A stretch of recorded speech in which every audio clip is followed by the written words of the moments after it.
ठाकुर जी गैयाओं को प्रणाम करने जाते हैं। जैसे ही देखते हैं कि कोई गैया बैठी है, सो ठाकुर जी कहें, अरे अरे मैया, या गैया को आलस आ गयो, या को आलस दूर कर दूं।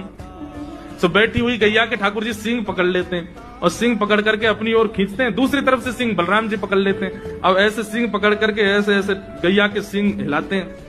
अब बैठी रहती गैया थोड़ी देर तो कोई बात नहीं, जैसे जोर जोर से हिलाना प्रारंभ करते हैं सोई गैया खड़ी हो जाती है। और जैसे गैया खड़ी होती है ठाकुर जी लटक जाते हैं सींगों से। अब ठाकुर जी को तो बढ़िया झूला बन गया, गैया की सींगन पर झूल रहे हैं। थोड़ी देर तो गैया इधर से उधर ठाकुर जी को झुलाती रहती है, लेकिन थोड़ी देर बाद जैसे ही ठाकुर जी की पकड़ कमजोर होती है, गैया को पता चल जाए कि अब लाला गिरवे वार है, तो गैया भी इतनी चतुर कि वो गोबर में ही जाके खड़ी हो गए। ठाकुर जी के आगे कुछ चल, मैं गोबर में जाऊंगा।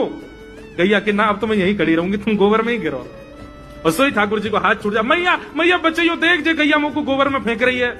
अब मैया जब तक बचावे आवे तब तक तो लाल जी के हाथ छूट जाएं और ठाकुर जी गले गले। ठाकुर जी को जैसे पता चली कि किशोरी जी मक्खन निकाल रही हैं, दही मथ रही हैं, छोटी सी गोपी बनकर के किशोरी जी बनकर के पहुंच गए। और छोटी सी लाली जैसी आई तो कोई ने रोके भी नहीं। और इतने बड़े बड़े लोग हैं भीतर ने, अरे नेक इसको हटाओ, मेरी सखी दही निकाल रही, मैं देखने जाऊंगी। अरे अरे लाली तू आगे आजा, तू आगे। सब लाली समझ के आगे आगे करते चले गए। ठाकुर जी पहुंच गए बिल्कुल जहां किशोरी जी मथ रही हैं, चुपचाप वहां जाके खड़े है गए। अगल बगल वाली गोपी कहें, अरे कौन की है?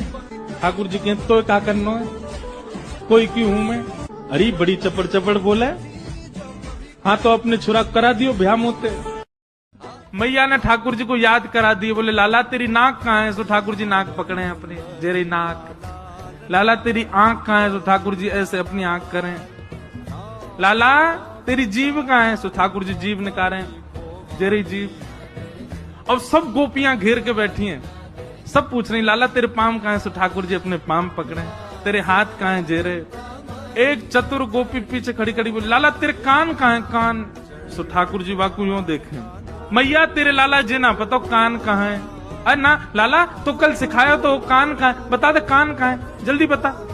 ठाकुर जी मन में सोचने लगे, मैं अपने कान पकड़ूंगा। सो जी मुंह बोले कि चल लाला क्षमा कियो, कान मत पकड़े। ठाकुर जी तो समझ गए वाकई मन की बात। तो ठाकुर जी बोले, मैं कब कान पकड़ूं? अब बोलना तो जाने नहीं नेक्स्ट से लाला। तुरंत उठे, उठ करके वह गोपी के पास गए। सखीन ने बोली, बोले भानु बाबा के पास जाओ, शिकायत आदि करनी है, कोई न्याय चाहिए तो वहां जाओ, ये किशोरी जी के पास आवे के लिए नहीं है।